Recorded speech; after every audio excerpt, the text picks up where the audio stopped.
ಸಮನ್ವಯ ಸಭೆ, ದೋಸ್ತಿಗಳ ಸಮನ್ವಯ ಸಭೆ. ಚುನಾವಣೆ ಮುಂದೆ ಈಗ ಇರುವಂತ ಅತಿದೊಡ್ಡ ಸವಾಲು ಹೇಗೆ ಸಮನ್ವಯತೆಯನ್ನ ಕಾಪಾಡಿಕೊಂಡು ಹೋಗೋದನ್ನೋದ್ರ ಬಗ್ಗೆ ದೆಹಲಿಯಲ್ಲಿ ಸಭೆ ಇವತ್ತು ಸಂಜೆಗೆ. ಹೀಗಾಗಿ ವಿಪಕ್ಷ ನಾಯಕ ಆರ್ ಅಶೋಕ್, ಕೇಂದ್ರ ಸಚಿವ ಕುಮಾರಸ್ವಾಮಿ ಜೊತೆಗೆ ಅವರ ಜೊತೆ ಅಶೋಕ್ ಅವರು ಸಭೆ ಮಾಡ್ತಾರೆ. ಅಶೋಕ್ ಅವರು ದೆಹಲಿಗೆ ತೆರಳುತ್ತಾ ಇದ್ದಾರೆ. ಕೇಂದ್ರ ಸಚಿವ ಕುಮಾರಸ್ವಾಮಿ ಅವರ ಜೊತೆಗೆ ಅಶೋಕ್ ಅವರು ಸಭೆ ಮಾಡ್ತಾ ಇದ್ದಾರೆ. ಆಗಸ್ಟ್ 9ರಿಂದ 11ರವರೆಗೆ ಬಿಡದಿ ಪಾದಯಾತ್ರೆ ಬಗ್ಗೆ ಈಗಾಗಲೇ ತೀರ್ಮಾನ ಮಾಡಿದ್ದಾರೆ ಜೆಡಿಎಸ್ ನಾಯಕರು. ಈ ಬಗ್ಗೆಯೂ ಕೂಡ ಚರ್ಚೆ ಮಾಡ್ತಾರೆ. ಪ್ರತ್ಯೇಕವಾಗಿ ಪಾದಯಾತ್ರೆಯೋ ಏನು ಎತ್ತ ಎಲ್ಲವೂ ಕೂಡ ಆಗಸ್ಟ್ 13ರಿಂದ ವಿಧಾನಸಭೆ ಅಧಿವೇಶನ ಇರುವ ಹಿನ್ನೆಲೆಯಲ್ಲಿ ಏನೆಲ್ಲ ವಿಚಾರಗಳು ಚರ್ಚಿಸಬೇಕೆಂಬ ಬಗ್ಗೆಯೂ ಕೂಡ ಮಾತುಕತೆ ಆಗುತ್ತೆ.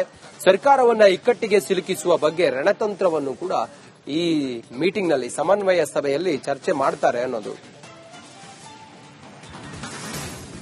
ಹೆಚ್ಚಿನ ಮಾಹಿತಿಯೊಂದಿಗೆ ನಮ್ಮ ಪ್ರತಿನಿಧಿ ಅಭಿಷೇಕ್ ದೂರವಾಣಿ ಸಂಪರ್ಕಕ್ಕೆ ಬಂದಿದ್ದಾರೆ. ಅಭಿಷೇಕ್, ಇವತ್ತು ಸಂಜೆ ನಡೆಯುವ ಸಮನ್ವಯ ಸಭೆ ಎಷ್ಟು ಪ್ರಾಮುಖ್ಯತೆಯನ್ನ ಪಡ್ಕೊಂಡಿದೆ, ಎಷ್ಟು ಮಹತ್ವ ಪಡ್ಕೊಂಡಿದೆ, ಏನಿದೆ ತಮ್ಮ ಹತ್ರ ಮಾಹಿತಿ?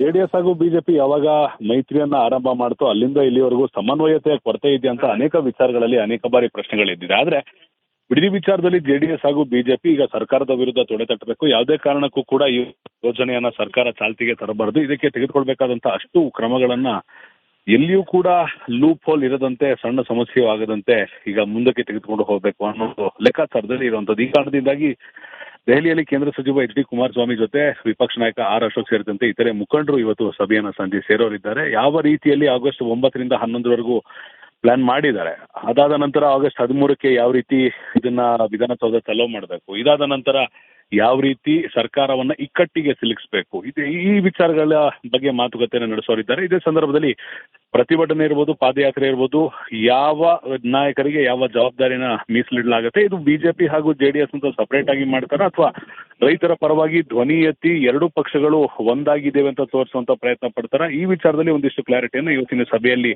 ಡಿಸ್ಕಷನ್ ಮಾಡೋರಿದ್ದಾರೆ. ಇದ್ರ ಜೊತೆಗೆ ಯಾವುದೇ ಕಾರಣಕ್ಕೂ ಕೂಡ ಸರ್ಕಾರ ಈ ಒಂದು ಯೋಜನೆಯನ್ನ ಚಾಲ್ತಿಗೆ ತರದೇ ಇರೋದಕ್ಕೆ ಏನೆಲ್ಲ ಕ್ರಮಗಳನ್ನ ವಿಪಕ್ಷವಾಗಿ ಜೆಡಿಎಸ್ ಹಾಗೂ ಬಿಜೆಪಿ ಮುಂದಕ್ಕೆ ತೆಗೆದುಕೊಂಡು ಹೋಗಬೇಕಾಗುತ್ತೆ, ಹಾಗೂ ಕೇಂದ್ರದ ಇಂಟರ್ಫಿಯರೆನ್ಸ್ ಯಾವ ಹಂತದಲ್ಲಿ ಬರಬೇಕಾಗುತ್ತೆ, ಹಾಗೂ ಕೇಂದ್ರ ಸಚಿವರ ಇಂಟರ್ಫಿಯರೆನ್ಸ್ ಯಾವ ಲೆವೆಲ್ ನಲ್ಲಿ ಇರಬೇಕಾಗುತ್ತೆ ಅನ್ನೋದು ವಿಚಾರದ ಬಗ್ಗೆ ಕೂಡ ಇವತ್ತು ಮಾತನಾಡುವಂತ ನಿರೀಕ್ಷೆ ಇರುವಂತದ್ದು. ರಂಜಿತ್.